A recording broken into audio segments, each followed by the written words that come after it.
Good evening and welcome, ladies and gentlemen. Welcome to Delve Deep Namibia, our panel discussion on Mining in Namibia 2021.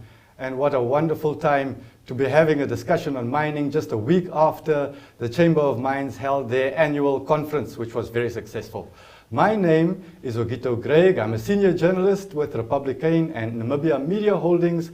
And my interest in Namibian mining is that I think it's a wonderful story to tell, technology, innovation, and just where Namibia is developing to into the future. With me, I've got a wonderful panel, including, and let me have him introduce himself first, Mining Commissioner Shivolo. Good evening, Namibia. My name is Erasmus Shivolo. I'm the Mining Commissioner at the Ministry of Mines and Energy, the regulator of the mining industry. Thank you. And also with us today, Ms. Charlot Williams. Charlotte. Hello, Augetto. It's a pleasure being here today. I'm, of course, sitting here today as the founding member of the Women in Mining Association. I'm the legal counsel, and then, of course, I'm also one of the executive directors for Aveline Mining Consultants, which is a 100% female-owned mining company. Excellent. Also with us today is Mr. Fabian Shaanika. Yeah, good evening, viewers in Namibia and abroad.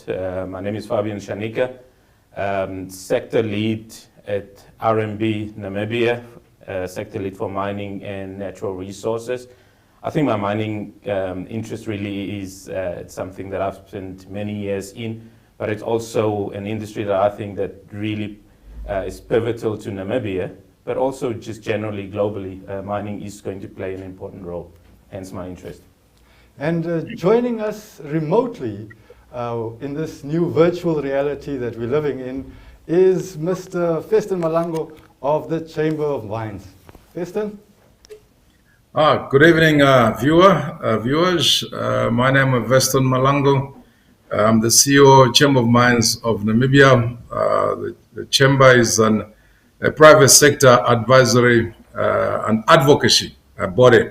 So we work closely with government and all stakeholders to ensure that we grow the industry, we grow the cake. That's my industry. That's my interest in this panel discussion. And finally, we will also be joined by Mr. John Borshoff, who hardly needs an introduction as soon as he can join us. But for now, ladies and gentlemen, let's take a quick ad break. And when we get back, we'll jump right into it.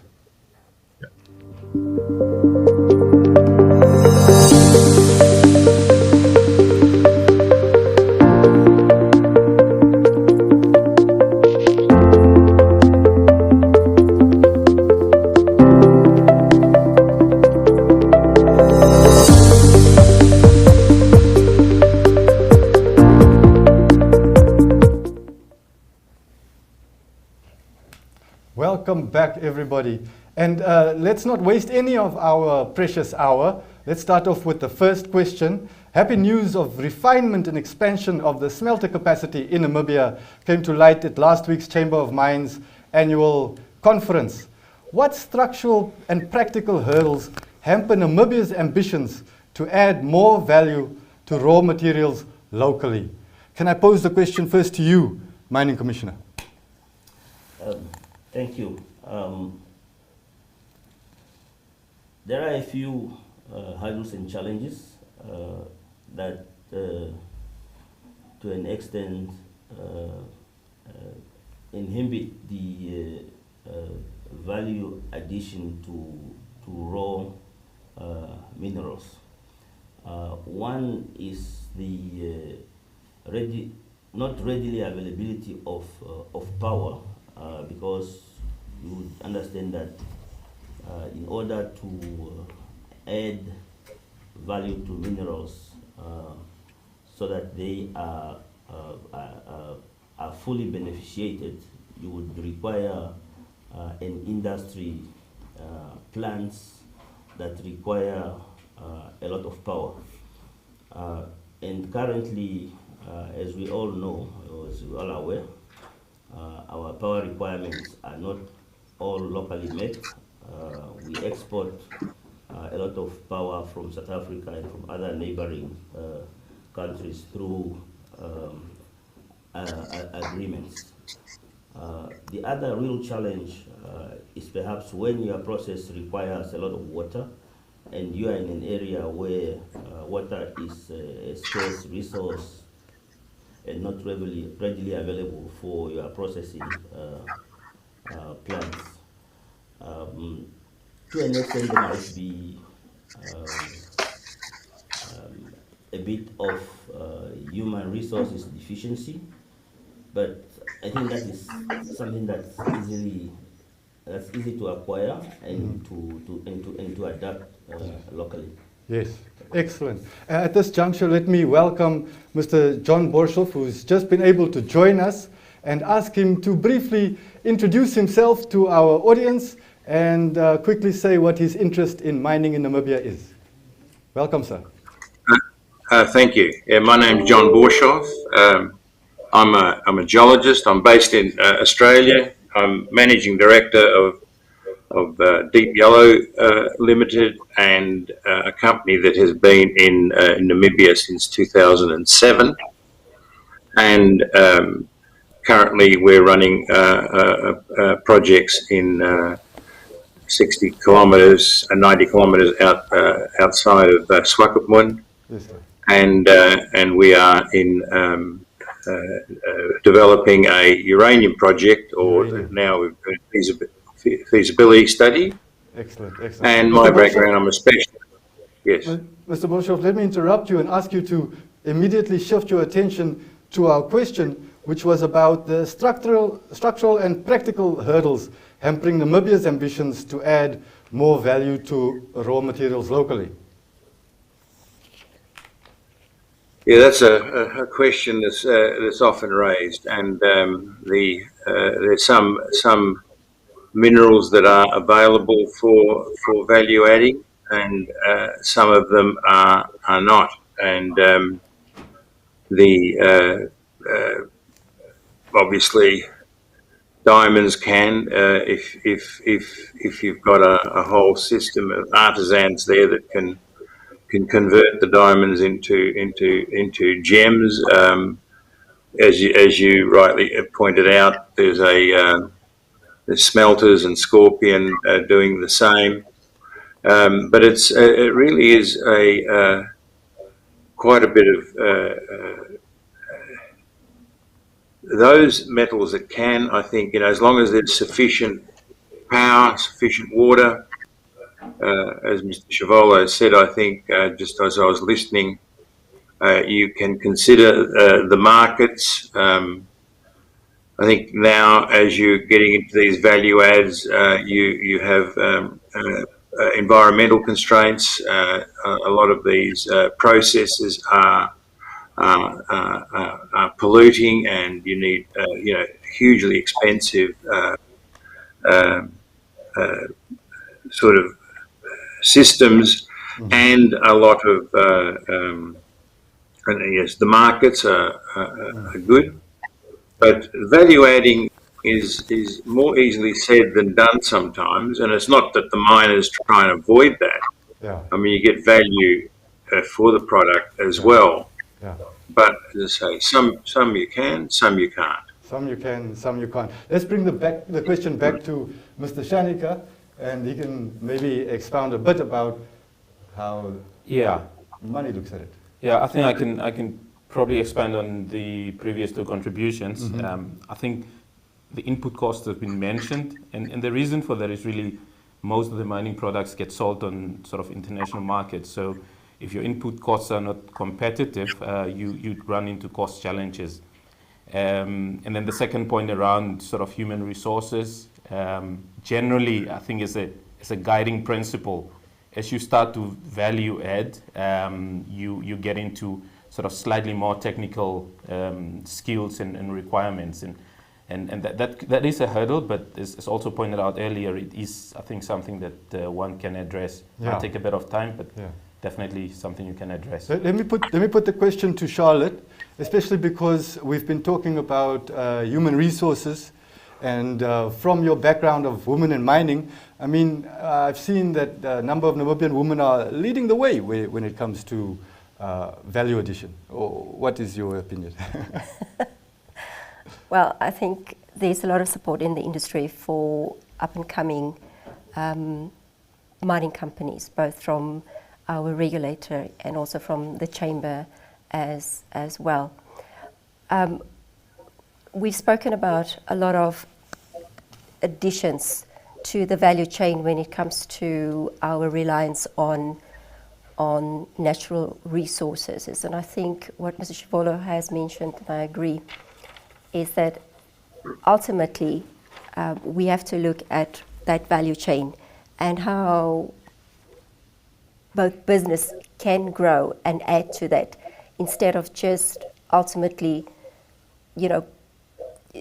not just the processing part, but the production part, and ultimately just exporting that.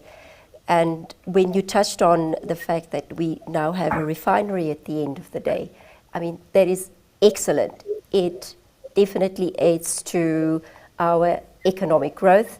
And if you look at the addition that would give to our cross-domestic GDP, that ultimately aims on the welfare of our society. So if we are equipped to provide the skills in that regard, that would definitely add value, not just for the economy, but also for the domestic market at large.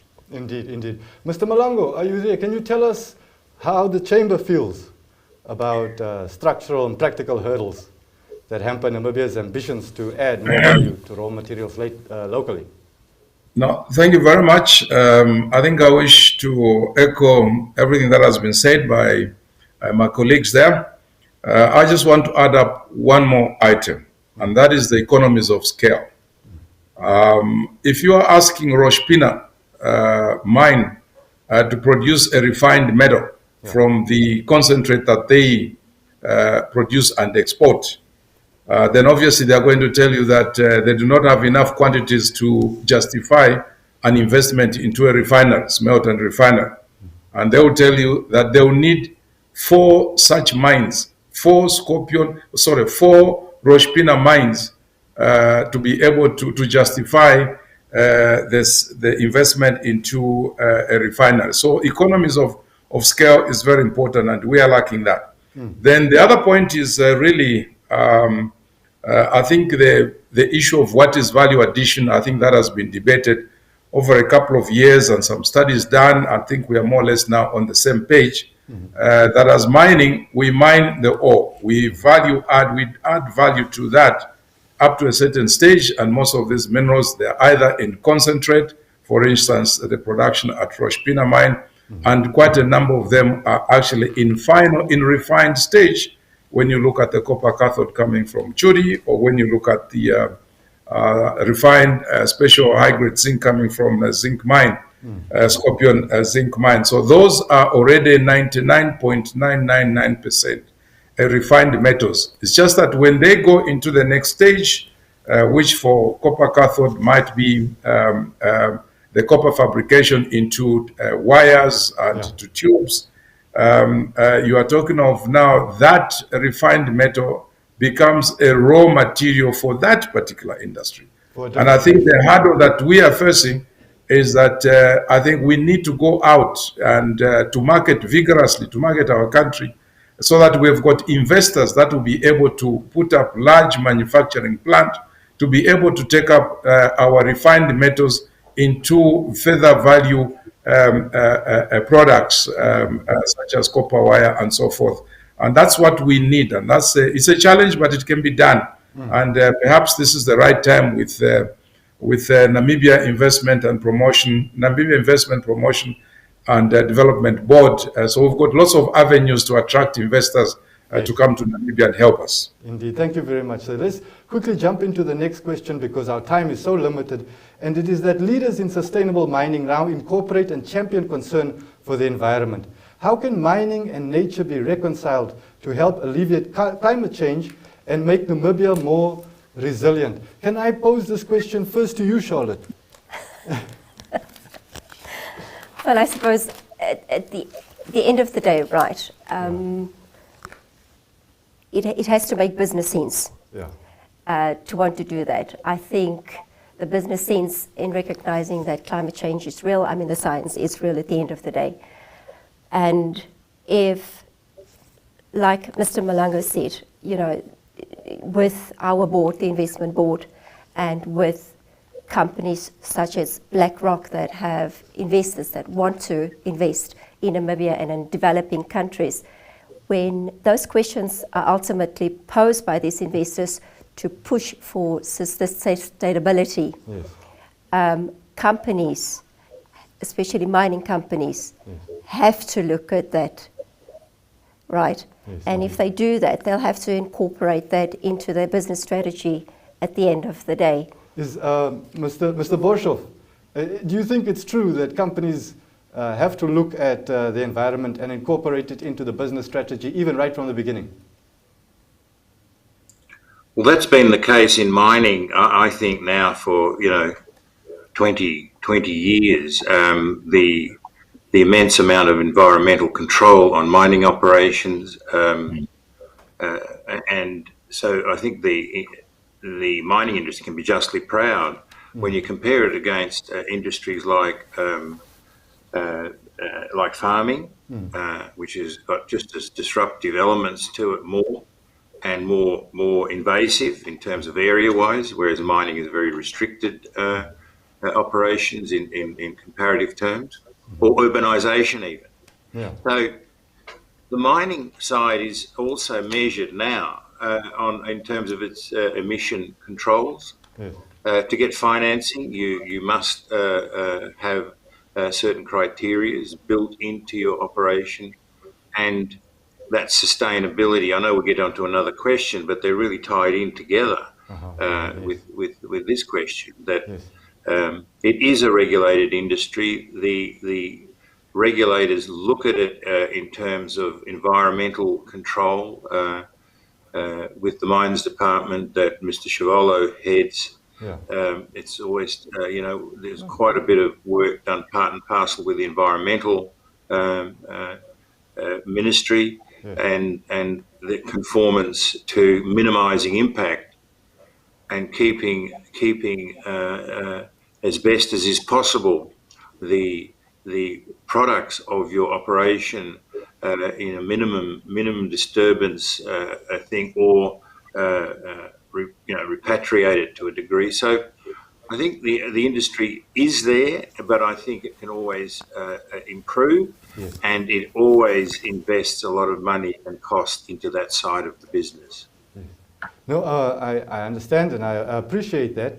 And just we have 1 quick minute before an ad break. I wanted to ask the Commissioner Shivolo, is it true that the regulator is actually trying to promote this environmental concern in terms of your regulating the industry, the mining industry?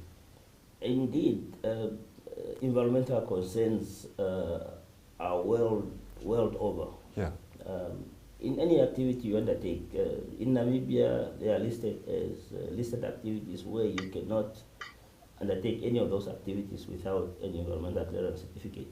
In the past, there used to be so much emphasis on environmental conservation. I think that terminology and that notion is now eroded into what is called environmental management. And both environmental management and conservation, as used to be, can actually coexist with mining activities. What we need to do is to educate the public and the stakeholders on the effect of haphazard exploration or mining, which would destroy the environment and therefore sustainability would no longer be achieved. So the regulations and the legislations and the education, I think those are the things that we need to do. Excellent. For everyone to understand. Many of the large-scale mines understand this because these are requirements, as John said, to access funding. Yeah. So wherever they are coming from, it's already a requirement, and that requirement they should already, when they know that it's also applicable to Namibia. Thank you. Thank you very much. And with that, we're going to go to an ad break to satisfy our environmental needs here, but we will be back shortly. Thank you very much, ladies and gentlemen. Delve deep, Namibia.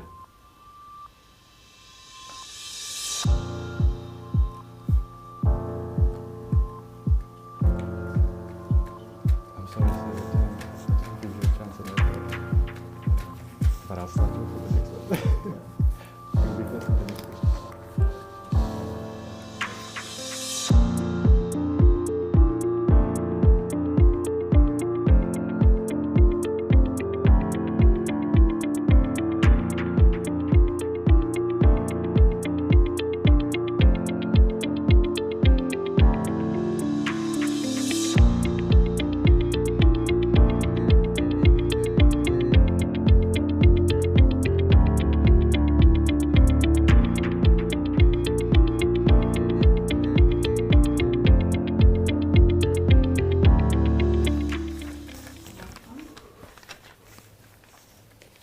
Welcome back, ladies and gentlemen. We are live here on Delve Deep Namibia, and we are jumping straight into the next question, which is that new developers progress with their plans for new mines around the country. How has Namibia enabled exploration and the development of new mines, and what more can we do to encourage this? I'm going to put the question first to Mr. Shaanika of RMB. Yeah, I think just to touch on one or two of those aspects that I think there's contributed. The first one, obviously, I think a stable political climate is always key. I think John, as a geologist, would probably vouch for this, but Namibia is well endowed in minerals, but there are other jurisdictions that are better endowed than we are. But I think our real trump card is really the stable political climate. So that's the one. I think the second one is really, I think the valuable geological information that we've got in country. I think we do have one of the best data sets in the world, and that really leads to the sort of improved strides that we're seeing. I think the third and last one on this is really, again, around data. I really think what we can do is to utilize the data a lot more. In fact, I would even venture as far as saying the notion of selling data, in my view, is fairly outdated. I think you earn more value by making that data freely available and allowing people to utilize and mine the data. I think the investment, the return on that investment is going to be a lot greater than having to sell it. Wow, that's quite a statement there. In fact, I'm going to ask Mr. Malango to come in next on the success and maybe, if not, of Namibia in terms of encouraging new mines. Yes, indeed. I think from my side, I want to add on the angle of the investment climate and particularly the policy and fiscal environment.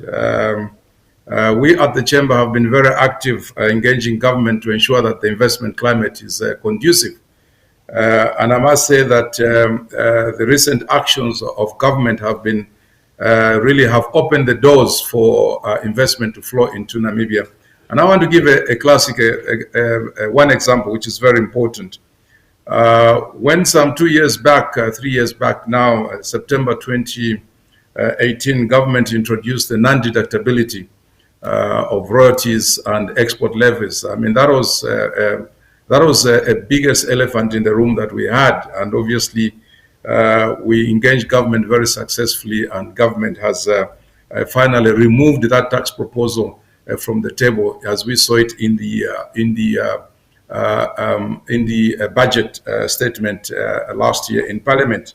I must say that that action alone actually has has opened up a lot of investments into the country, and that is both into exploration as well as mining. And this is how you see even such big projects like NAMDEP getting into a project of constructing an additional mining vessel at a cost of 7 billion. Yeah. And we must be very grateful here that RMB is part of that, getting the funding together. Yes. So really, it's the investment climate is improving. We are lucky that our government is a listening government, and certainly when there is damaging proposals that will not enable us to grow the cake, I think government is listening to us. And there's quite a number of other matters that we are discussing with government, and we are hoping this will equally be resolved so that as a country move forward, and so that on the Fraser Survey's report, we also get a favorable grading, Yes, as it yes. were. Thank you, sir. In fact, I'd like to ask Mr. Borshoff to come in now. As somebody with experience, somebody who is doing it at the moment, why are you making your new mine in Namibia, sir? Well, every country has got an expertise, also in not only in the company coming in a particular commodity, but there's an expertise in the country when it has a mining economy that appreciates and understands the issues involved with uranium mining, for instance, or be it diamond mining and whatever. So when I'm looking at investing, yes, it was mentioned, prospectivity is an important element. The social, civil issues, that there's no risk for your long-term investment, and stability in terms of the regulatory framework, particularly concerning property and tenements, because it's on that basis that mineral can be secured and then mortgaged, if you like, against financing. And Namibia is in a very privileged position in that regard. It's one of 4 countries, 5 that are pure play uranium countries: US, Canada, Australia, Kazakhstan, Niger, and Namibia. Wow. And so if you go to a country that has not had any, for instance, uranium mining, even if it's peaceful, you have to educate all the regulators about the peculiarities and how the mineral is to be treated, how you need to report on a global scale. And these are huge advantages that Namibia has, in particular, let's say, on the uranium aspect of on that commodity, never mind the others, which are less complicated, but nevertheless, a mining economy, a strong one, is a safe haven, I believe, for foreign investment. Thank you very much. Let me ask Charlotte, what has your experience been in terms of Namibia attracting mining investment, new mines, holding on to investors in general? In general? Yes. Well, like I've said right in the beginning, I think the regulator has been extremely helpful in opening up to new business. The Chamber of Miners as well, with their input, has been extremely supporting. The opportunities are there. I think there is definitely a lot of opportunity for investment companies to come in based on what Mr. Borshoff had said, because of our systems that we have in place and all the familiarity that we've had in Namibia. That has always been my experience.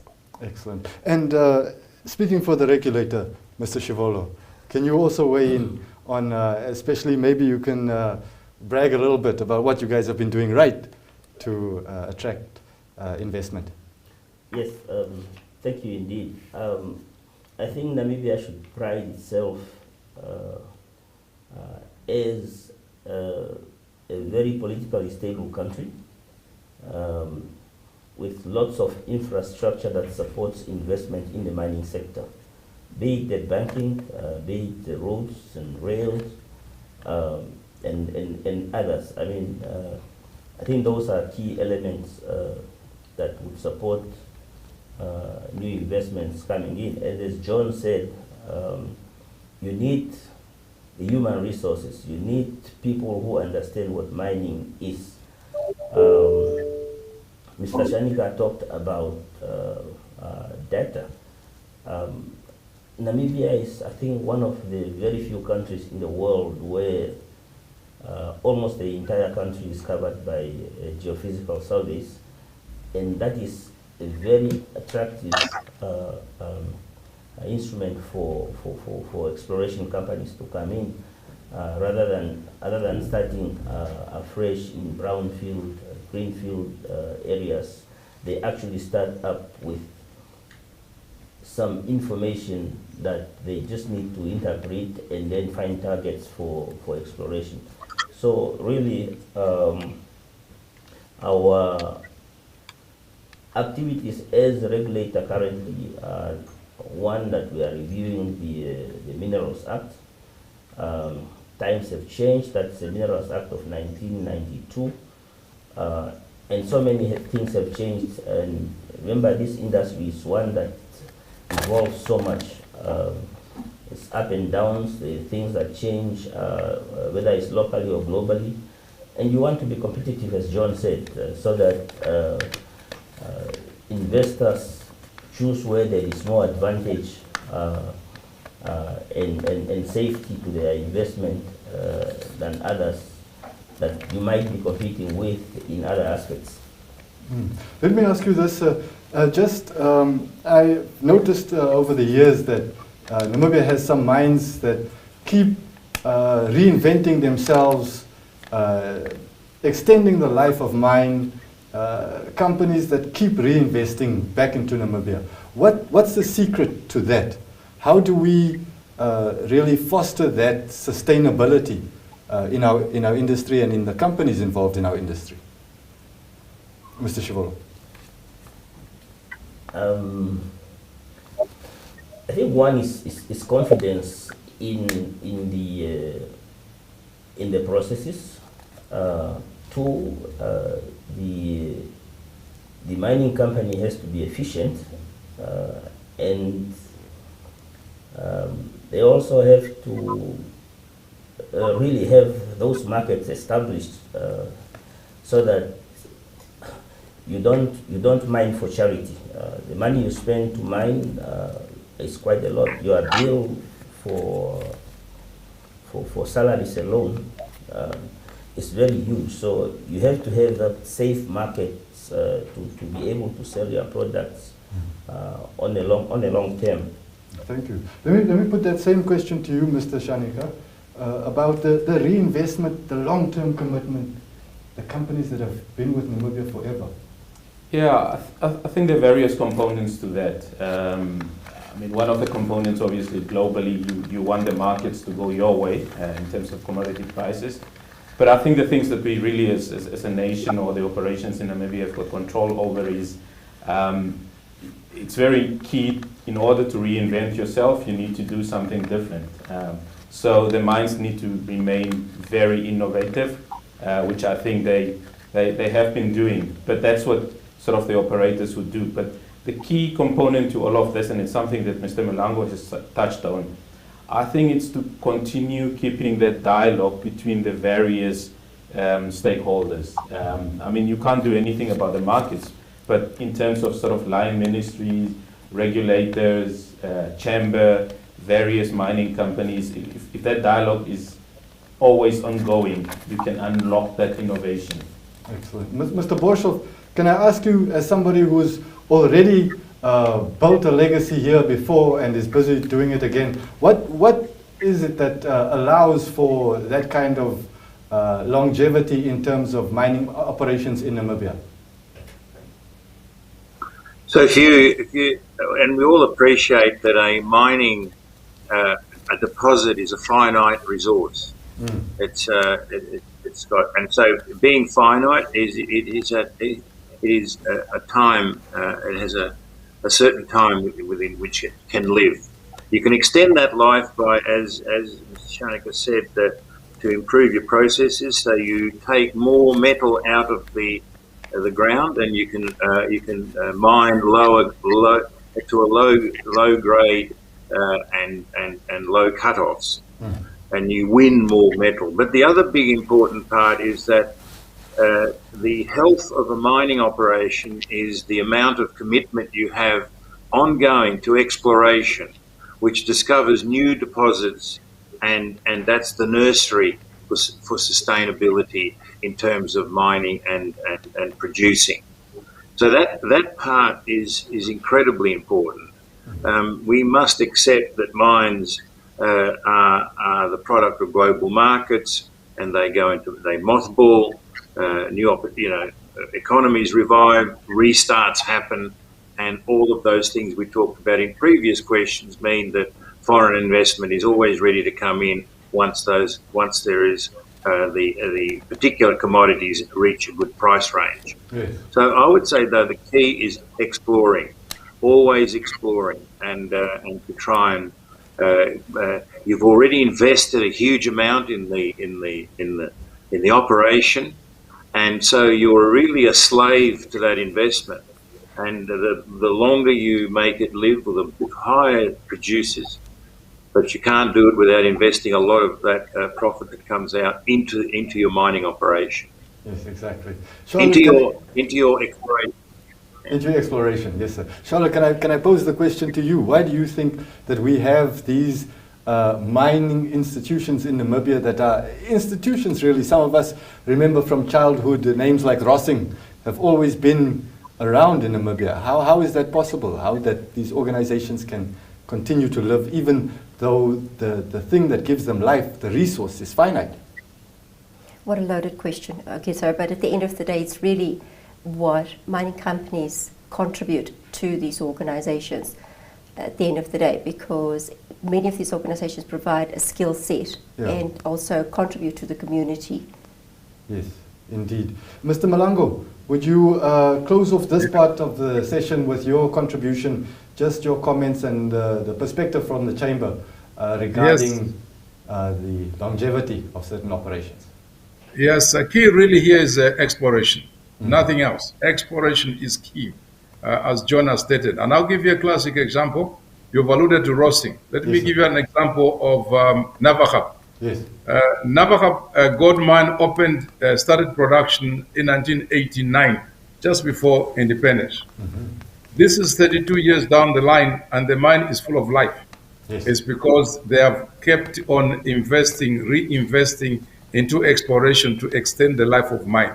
So that is the sustainability aspect that you are looking at, and that's why on the policy front, we need to keep the investment climate and the policy certainty in place, so that it is conducive for exploration companies to spend that high risk money into exploration, because without exploration, the existing mines will die slowly.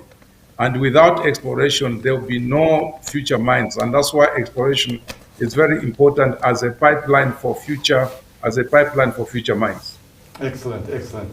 Ladies and gentlemen, and our viewers, as you've heard, exploration is key to life. So let us keep exploring. We'll be going on another little ad break to ensure that we keep the environment conducive to our continued exploration. But please join us again in a few minutes when we continue to delve deep Namibia discussing mining. Thank you.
Welcome back, ladies and gentlemen. My name is Augetto Graig, and this is Delve Deep Namibia. We are discussing mining with my esteemed panel. We're continuing where we left off. We've got no time to waste because our schedule is so strict. So I'm going to ask the next question, which is, corporate governance is changing.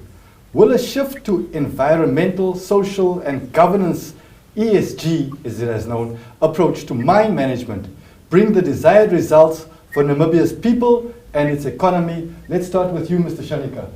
Yeah, I think the first point that I would like to mention is that I think ultimately ESG is becoming a lot more tangible, and I think it's through that it's going to force accountability, transparency, and following through on commitments. So that's just the first point.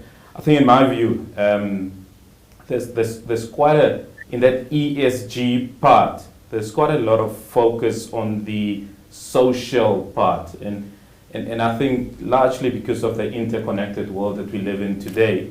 But in my view, it's almost like E and then capital S and the G. And then the third point is really, if you look at financial performances of all the companies, listed companies that have got a ESG focus, they completely outperform those that don't have that ESG focus. So I think there's all kinds of signs and indications and motivation as to why we really think that it will give the desired results.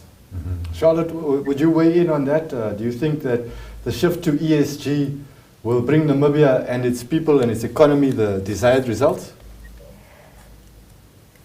As I've mentioned earlier, at the end of the day, you start off because there has to be purpose to profit. And we've seen this over 2-3 decades because that has been the movement ultimately when it comes to corporate governance. And that is the type of questions that investors are really posing now to companies is, what are you doing? What are you doing, when you are extracting? What are you contributing to the economy at large? What are you doing to empower? Are we just taking out these resources and going off?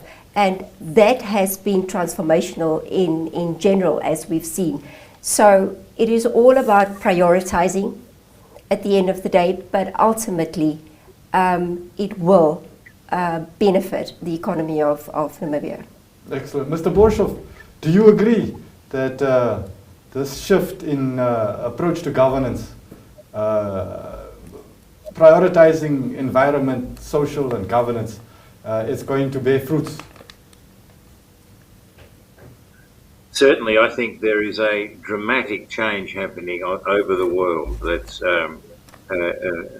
before we looked at environment, we looked at the social aspects of responsibility and the governance. But now this is a new, I don't want to say the word monster, new beast that is not just confronting the mining industry, but really it's putting in accountability. And it requires even more extension to the type of expertise. Any organisation, any operation, even fishing is going to have ESG as a primary component. And there are now investors that will not invest in a company if they have not got the prerequisites of the ESG element, and there's a reporting standards against that, and it really is as critical as that.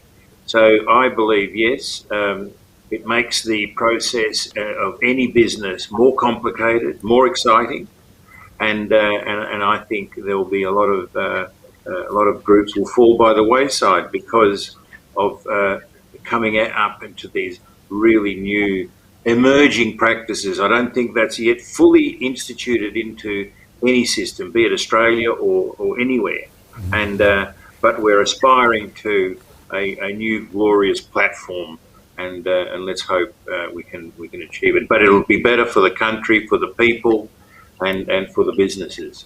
Excellent, excellent. Mr. Malango, do you agree? And can I ask, has the Chamber in its own governance already adopted ESG?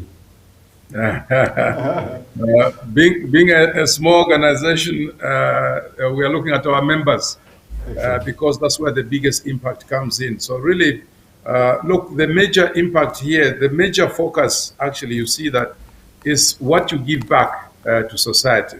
And that's why you see now the issue of corporate social responsibility. Companies are even moving away from that, and there's now a new terminology called corporate social investment, because when you invest into the society, you are giving back, because in any case, we are mining a non-renewable resource. So really, that move towards ESG and the emphasis is actually positive.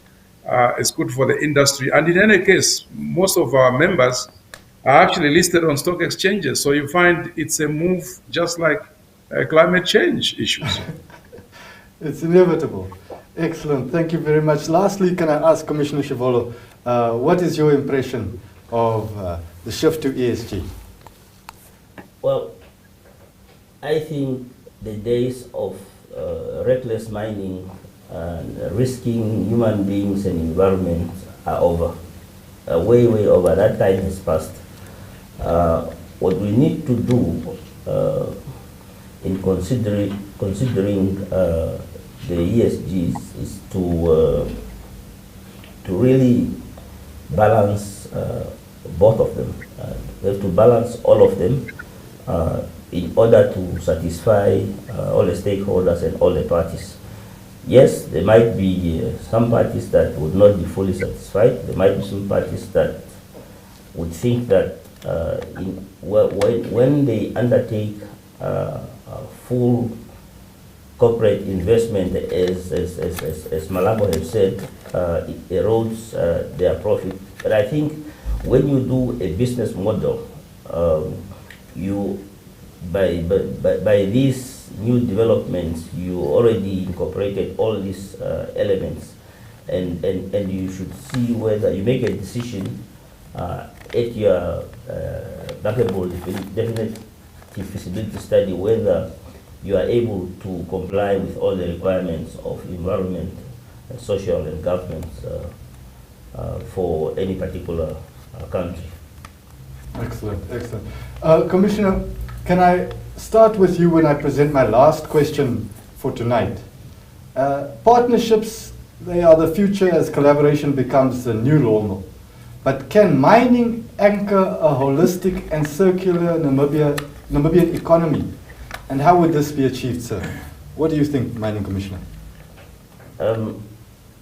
It's not a very easy and straightforward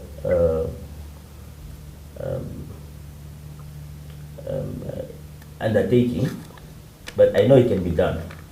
It has been done in several other mining jurisdictions, and even down here we have models that work.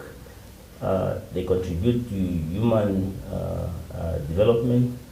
They contribute to a lot to the fiscus, and one such is the NAMDEM model. To an extent, a NAMDEM model, which is a 50-50 government and 50-50 and 50% DBS ownership, has created some value to our diamond mining operations. Of course, not everyone is satisfied, but I think it's something that has worked for a while. There could be improvements. There are concerns that have been raised every time there is a negotiation between DBS and the government of the Republic of Namibia on the agreements. There are always new improvements, and I think the improvement from the very first agreement of '94 to what we have right now are quite significant. They've added more value and a bit of more satisfaction to the Namibian people than before. Excellent. Charlot, Ms. Williams, would you weigh in on that question? Do you think mining could anchor a holistic and circular Namibian economy? Well, we're certainly moving towards that at the end of the day with, if you just look at the percentage in respect to the contribution the mining industry is having to our GDP. Plus, if we look at the big monster in the room at the end of the day, we have no choice at the end of the day to approach this holistically because of all of the stakeholders involved, because the one without the other could prove more challenging at the end of the day. Yeah, indeed. Mr. Borshoff, could I ask for your opinion? Do you think that mining could anchor a holistic and circular Namibian economy? Yeah, look, I look at partnerships slightly different than the just the equity side of the business. I always say that mining operations, many of them are not that profitable over many of their years, but in terms of the amount of money to keep that operating, it is always to the benefit of that country. The big partnerships for me are nurturing human capital. So the mining industry must really actively engage with governments and the educators, so that we make sure that our human capital is always improving, increasing, getting better, and it's as finite a resource as is the mine. And I think that you can't have a government producing skill sets outside of just without a connection to where these people are going to go. So I see that sort of partnership the most important. Investing in the youth, bringing people into an industry, and those people may start in one industry and end up in another, but a much more higher quality. So that's for me the hidden value of true partnership. And there are programs in existence in Namibia today that do nurture those types of activities. Thank you very much, sir. Mr. Malango, can I ask you, do you think mining can anchor a holistic and circular Namibian economy? Yeah, absolutely. I want to look at it from another angle. Is that the policy of government in developing the economy is that of attracting FDI. And I think government has done very well in attracting that FDI. And that's why you find there's a large diversity of players, big multinational and small ones, and of late smaller Namibian entities that are very actively participating in the mining industry. Now, when you've got that kind of influx of investors, government will obviously give an exploration license, and ultimately we end up with a mining license, and they invest big time. You are talking of already is a partnership. That partnership is what is expected of the investors, they must deliver. Yes. And for me, that is very important. And what is expected of government, of course, then government have got to deliver as well.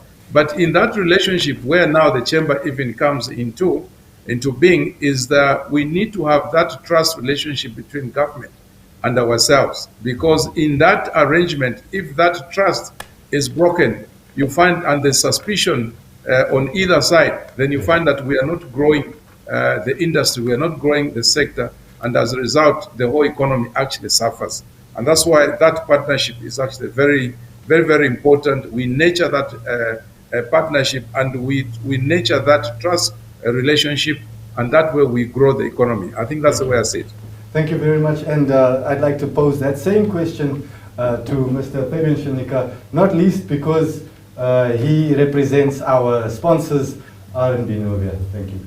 Yeah, thank you very much. I think my answer to the question, certainly yes, it certainly can. I think it's important to highlight that currently mining contributes in excess of 10% to our GDP. So it is significant enough to be utilized as an anchor.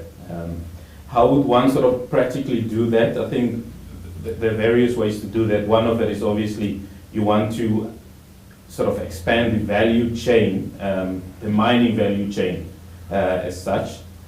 But more importantly, I think, and one of my co-speakers touched on it, I think it's very important to integrate and to form partnership with other sectors. I think just to summarize, Namibia has got abundant sun, we've got lots of seawater, and we've got the minerals. I think it's how, and a lot of those, 2 out of those 3 that I've mentioned are sort of in a way actually, seawater and the sun, those can be utilized to drive green economies. And I think when you put all of that together, it is possible to get a holistic circular Namibian economy. Wow. No, that's excellent. Ladies and gentlemen, it's almost time to say goodbye. So I'm going to give each of you an opportunity to have a 1 minute last word. Starting with you, Mr. Shaanika. Yeah, I think from my side, really, all of the topics that we touched on, I think it's to highlight, I think, the importance of ESG. I think it is, whether we like it or not, it is amongst us. I think it has always been, but I think there's going to be a lot of drive on accountability and actually seeing through those commitments. And I think as almost a warning to the nation, it's very important that we don't adopt this to simply tick boxes. It must have a purpose. And I think if we follow that path, we're well on our way. Excellent. Mr. Malango, would you like to say one last thing? Yeah, absolutely. I think really mining is certainly a sunrise industry. It's not a sunset industry. And mining will continue to support and be the backbone of our national economy. And that's why really we've touched on that in the sense that we don't have to look at mining in isolation. Yes. We've got to look at how we integrate the mining sector with the other sectors of the economy in terms of the value chain, the entire value chain. And that way we move as the country. Thank you, sir. Mr. Borshoff, could I ask you for a last word, please? Yes, I think it can be the reiteration of the many good points that have been raised today. That I think there are some precious things that the people, the communities, and the government policy must nurture, and that is to encourage and be able to encourage foreign investment. And that foreign investment is very, very hard to replicate within a developing country. The other thing is that the government keeps on advancing. It has to look at its full communities, and there needs to be a balance. But there's no other industry like mining that invests so much capital into a business, because the whole process of recovering minerals is one of impact, of corrosion, of replacement of equipment, and that means it keeps a cycle of investment going continually. Whereas many other industries are not like that. In agriculture, you buy a tractor and you have it there for many years. Yes. And so it's a live industry. It puts a lot of money into an economy, and the people get paid well in that business. Thank you, Mr. Borshoff. Ms. Williams, would you have a last word, please? I think Namibia is in a very fortunate position where it could, if our resources are correctly mined, that we could add to our global value chain constructively. Excellent. And Mr. Shivolo? Thank you. I think stakeholder engagement is one very key to the industry. And I believe that if the stakeholders' engagement is efficient and the operators of the mines are similarly efficient and getting their return on investment as they wish, the mining industry can be said to have, I don't know what they say, whether they say they have 6 or 7 lives. So it's finite, but it always looks like if everything goes to plan, mining becomes somehow semi-finite. So Yeah. there's always a new discovery, a new way of doing things to continue a certain operation. Thank you. Excellent, excellent. Ladies and gentlemen, all of our viewers, thank you so much for joining us again this year. It's been a very informative hour, and I've really enjoyed it. And I wish you all the best for the rest of the year and the week ahead. Thank you for joining us on Delve Deep Namibia 2021. Good night. Thank you. Good night. Yes. Good night. Yeah.